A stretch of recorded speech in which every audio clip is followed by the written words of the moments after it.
hari ini terkait dengan topik Kantor Bahasa NTT lakukan evaluasi penggunaan bahasa di ruang publik pada 45 lembaga di Kabupaten ND.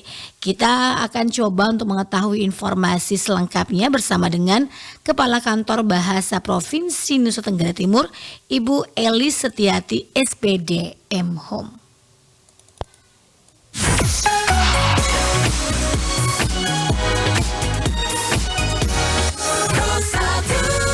Selamat pagi Bu Eli, salam sehat ke Kupang. Selamat pagi Kak Peme ya, selamat pagi masyarakat ND. Baik, ini baru kembali dari ND nih Bu Elis ya setelah mengikuti evaluasi penggunaan bahasa di ruang publik nih pada 45 lembaga di NTT yang diselenggarakan 17 Oktober kemarin ya Bu ya. Iya, kami baru kembali dan itu sangat berkesan ya, karena kota ND itu kota yang sangat indah begitu. Oke, baik. Nah Ibu, ini terkait dengan kegiatan kemarin, bisa diceritakan seperti apa nih gambaran ataupun deskripsi kegiatan evaluasi penggunaan bahasa di ruang publik nih Bu? Iya, baik. Kegiatan ini adalah kegiatan yang berkelanjutan. Jadi kami punya slogan yaitu fokus, berkelanjutan, dan berkolaborasi. Jadi kegiatan ini adalah pembinaan lembaga dalam pengutamaan bahasa negara di Kabupaten ND. Jadi dari tahun 2022 sampai 2024 dan ini adalah tahun kedua. Jadi tahun lalu saya pernah diwawancara juga ya dari RRI ND. Jadi kami waktu itu mengadakan sosialisasi. Jadi pada saat itu sosialisasi kami mengatakan apa pentingnya penertiban bahasa di ruang publik karena kami adalah lembaga bahasa yang memang mengkoordinasi wilayah-wilayah di seluruh Indonesia itu untuk taat ya berbahasa yang baik dan benar sesuai kaidah. Jadi pembinaan lembaga ini kita lakukan dan kita pilih kota ND karena alasannya kota ND itu adalah rahim Pancasila. Jadi alangkah baiknya ketika itu rahim Pancasila kita memperindah dengan bahasa kita sendiri yaitu bahasa Indonesia. Maka kami lakukan tahapan kedua pada tahun 2023 ini setelah sosialisasi dan setelah kajian-kajian maka kami lakukan kegiatan evaluasi penggunaan bahasa di ruang publik pada 45 lembaga itu. Mbak Peme, jadi kegiatan ini memaparkan hasil pendampingan dan pembinaan di tahun 2023.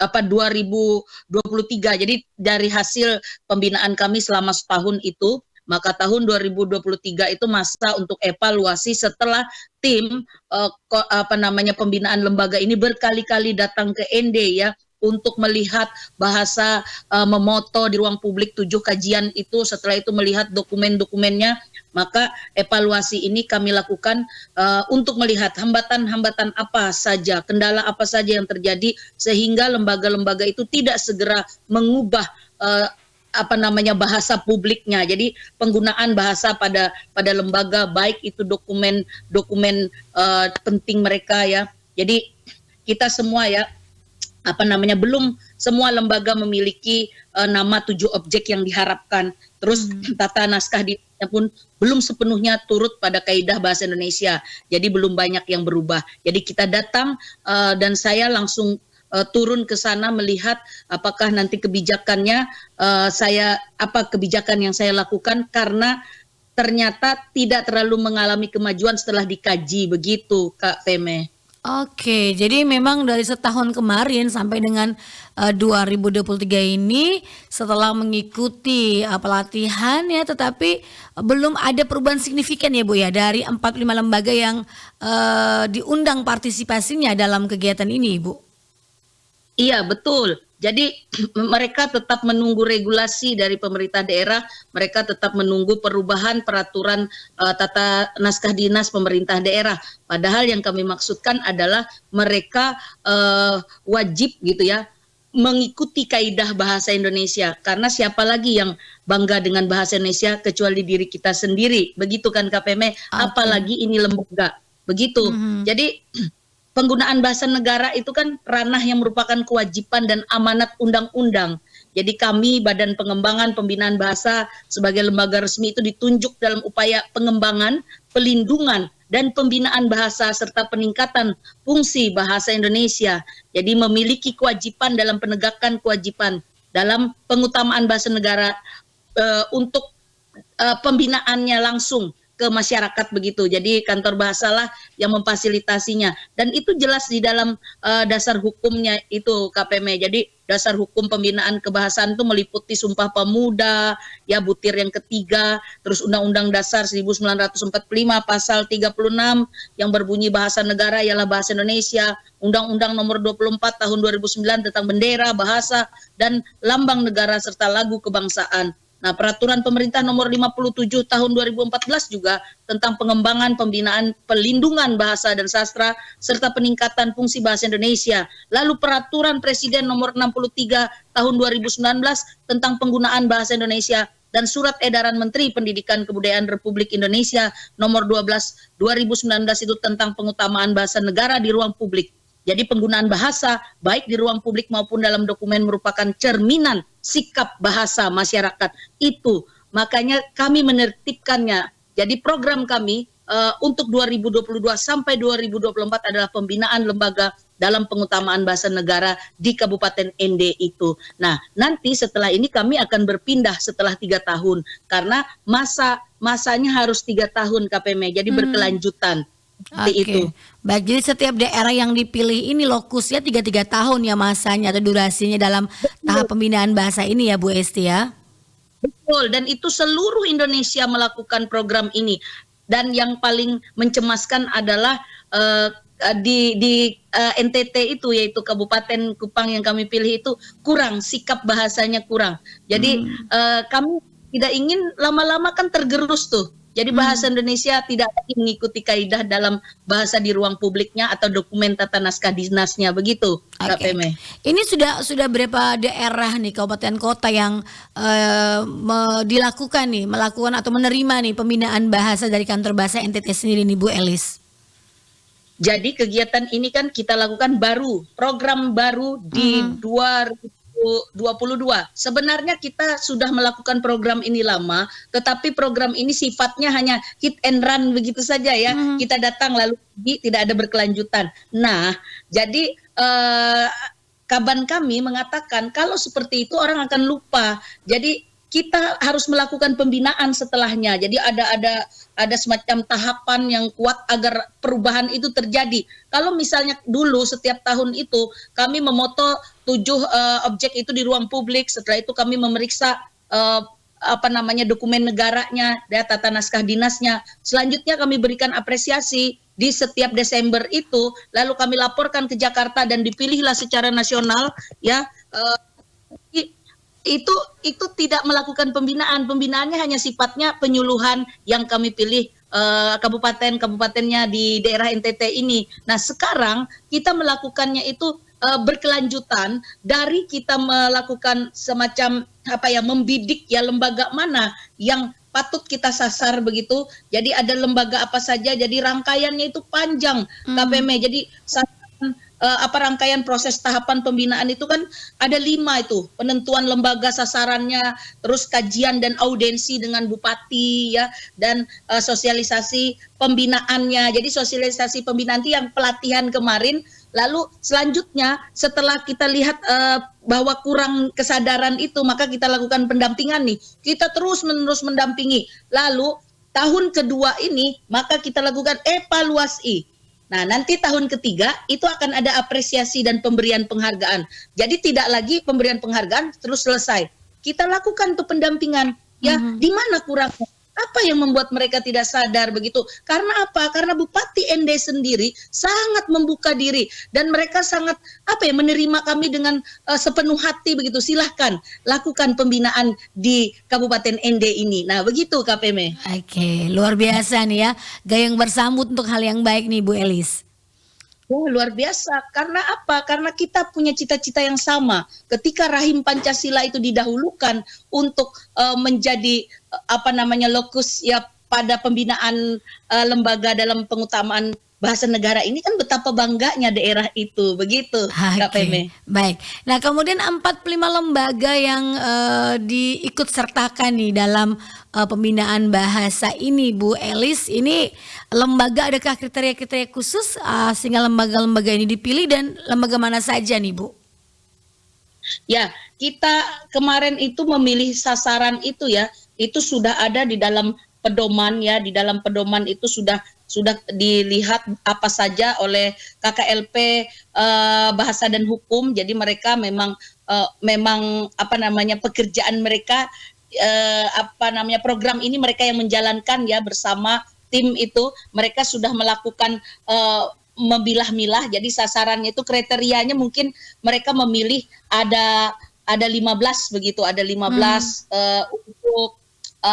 untuk ini OPD-nya begitu ya, ada 15 OPD. Jadi bagian organisasi Setda Kabupaten ND begitu kan, bagian hukum Setda Kabupaten ND, lalu bagian humas dan protokol Setda, selalu Dinas Transmigrasi, Dinas Perdagangan Perindustrian, Dinas Pariwisata, Dinas Koperasi Usaha Kecil dan Menengah, ya, Dinas Sosial, terus Dinas Kependudukan dan Catatan Sipil, Dinas Perpustakaan dan Kearsipan, Dinas Komunikasi dan Informatika, Satuan Polisi Pamong Praja, lalu Dinas Kesehatan, Dinas Pendidikan dan Kebudayaan, Dinas Perhubungan Kabupaten ND. Nah, inilah tempat ya, tempat yang dinyatakan bahwa bahasa itu kan sering digunakan di lembaga ini. Nah, jadi kami pilih dulu lembaga ini, 15 lembaga ini karena berhubungan dengan bahasa biasanya. Seperti pariwisata, koperasi, usaha kecil kan menggunakan bahasa. Dinas kependudukan, lalu perpustakaan itu bahasa sebagai sebagai alat utama untuk melakukan berbagai macam kegiatan. Nah, nanti setelah lembaga ini lolos dengan kriteria lagi, maksudnya dengan nilai yang sesuai ya, maka mereka akan melakukan pembinaan kepada OPD lainnya di sekitarnya. Jadi seperti itu KPM. Jadi seperti MLM itu ya, mereka melakukan pembinaan yang sudah bagus, konsepnya yang sudah lolos itu melakukan pembinaan untuk lembaga-lembaga lainnya. Karena kami tidak bisa seluruh lembaga kami bawa. Lalu untuk lembaga pendidikan kita pilih lembaga pendidikan yang ada di ND itu seperti SMA Muhammadiyah, SMA Katolik Taruna Vidya, SMK Yos Sudarso, SMP Negeri 2, SMA Katolik Surya Dikara, SMK Negeri 1 ND, SMP Muhammadiyah ya, SMA Negeri 2, SMK Negeri 2, SMA Katolik Santo Petrus, Katolik Prateran ya, lalu Katolik Surya Dikara, SMK Katolik Surya Dikara, SMP Negeri 1 ND Selatan, SMA Katolik Prateran Dao, SMP Negeri 1, SMA Islam Mumainah ya ND, SMA Alsiora ND, SMA Negeri 1 ND, MAN ND, SMPK ST Ursula. Nah, mereka inilah yang kami lihat mungkin akan bisa bersama-sama membawa, karena kan ini terkenal semua kan Kak ya. Jadi nanti mereka yang membina lagi yang di bawahnya itu. Jadi lembaga pendidikan yang belum mereka bina lagi kalau mereka lolos ya. Nah, lembaga ini swasta itu ada 8, Hotel Flores Mandiri, lalu Grand Wisata, Horizon, Hotel JND, Air Minum Kalimutu, Barata Supermarket, Roxy, Hero Supermarket, dalam artian ketika mereka membuat semacam promosi, mereka menggunakan bahasa yang baik dan benar begitu. Lalu lembaga BUMD, Rumah Sakit Kabupaten ND, dan terakhir lembaga penyiaran publik RRI ND. Nah, begitu. Kami juga termasuk di dalamnya nih Bu Elis ya. Betul. Karena hasil yang diharapkan itu terwujudnya sinergisitas antara pemangku kepentingan di Kabupaten ND dan Badan Pengembangan Pembinaan Bahasa beserta unit pelaksana kami ya, yaitu Kantor Bahasa Provinsi ND. Lalu tertibnya lembaga-lembaga di Kabupaten ND untuk penggunaan bahasa dalam berbahasa dan dalam pengutamaan bahasa negara. Lalu yang ketiga, meningkatnya kualitas pengguna bahasa negara pada lembaga-lembaga di Kabupaten ND yang menjadi objek pembinaan, dan terakhir terbitnya regulasi yang mendukung pengutamaan bahasa Indonesia. Jadi kita tidak mungkin meminta regulasi kalau kita tidak melihat hasilnya. Begitu. Kalau semua sudah bersama-sama, maka itu pengimbasannya adalah regulasi, akan ditertibkannya seperti itu. Karena memang dari Kementerian Dalam Negeri itu sudah mengeluarkan sebenarnya aturan baru, tetapi di daerah belum mengubah itu. Jadi tidak semua mengubah lampiran-lampiran itu untuk ditiru, karena mereka minta kami tidak bisa begitu mengikuti kalau tidak ada regulasi. Nah, saya hanya mengatakan dan menekankan sebagai kepala kantor bahasa, yang kita ubah itu adalah bahasanya terlebih dahulu. Persoalan gaya hukum untuk persuratan kita tidak bisa ubah. Misalnya tulisan yang terhormatnya itu di kanan tidak masalah, ada juga yang di kiri tidak masalah, tetapi bagaimana efisiensinya, bagaimana bahasa itu sesuai kaidah, itu yang kami lihat. Maka kami membuka diri, tim ini membuka diri 1 kali 24 jam melakukan pendampingan. Nah itu KPM jadi beruntung sekali, satu kali 24 jam boleh diganggu. Nah, kecuali pada saat keadaan tidur begitu tidak sadar kan. Oke, baik. Jadi memang ini masih terus dilakukan nih Bu Elis ya. Dan setelah evaluasi kemarin yang dilakukan 17 Oktober ini, kegiatan apa selanjutnya dalam pendampingan hingga nanti di 2024 nanti oleh kantor bahasa NTT? Wah, itu kami tetap melakukan pendampingan dan pengkajian. Jadi kemarin itu pada saat pertemuan ada 90 orang yang mewakili lembaga itu KPM ya. Itu kami berikan semacam treatment untuk kesadaran betapa pentingnya bahasa negara itu sesuai kaidah begitu. Karena siapa lagi yang bangga kalau tidak kita. Jadi kami memberikan treatment, memberikan mereka siraman-siraman rohani kebahasaan begitu. Karena semua orang mengatakan saya bangga dengan bahasa Indonesia, tapi ketika masuk kepada tata naskah dinas itu berantakan. Nah, jadi banyak bahasa surat itu yang tidak dimengerti orang lain, tidak ada narah hubungnya. Setelah itu penggunaan huruf kapitalnya, lalu penggunaan tanda bacanya, lalu penggunaan huruf letak untuk yang misalnya nama itu kan masih satu harusnya huruf kecil saja. Jadi tidak huruf kapital. Jadi mereka masih belum memahami bahwa surat-surat itu penting rapi agar apa? Agar yang membaca itu terkesan dan yang membaca itu paham. Begitu. Jadi sebenarnya itu hal yang sepele saja atau sederhana. Tetapi memang kalau sudah menyangkut kami tidak berani mengubah karena pimpinan kami akan mencoret ini. Jadi kemarin kita bawa kepala dinasnya begitu KPM. Oke, baik Ibu, luar biasa sekali ya kegiatan dilakukan ini. Semoga memberikan edukasi dan juga ada perubahan yang signifikan ya. Setelah hasil evaluasi kemarin kurang begitu baik, tapi kita percaya bahwa kedepannya akan lebih baik lagi nih Bu Elis ya. Ya, mudah-mudahan RRIND juga membantu kami dalam pembinaan lembaga untuk mengutamakan bahasa Indonesia sesuai kaidah, begitu ya. Oke, pasti Ibu. Baik, terima kasih Bu Elis untuk waktu dan juga informasinya pagi hari ini. Selamat beraktivitas kembali, selamat menikmati akhir pekan bersama keluarga. Selamat pagi Bu. Pagi.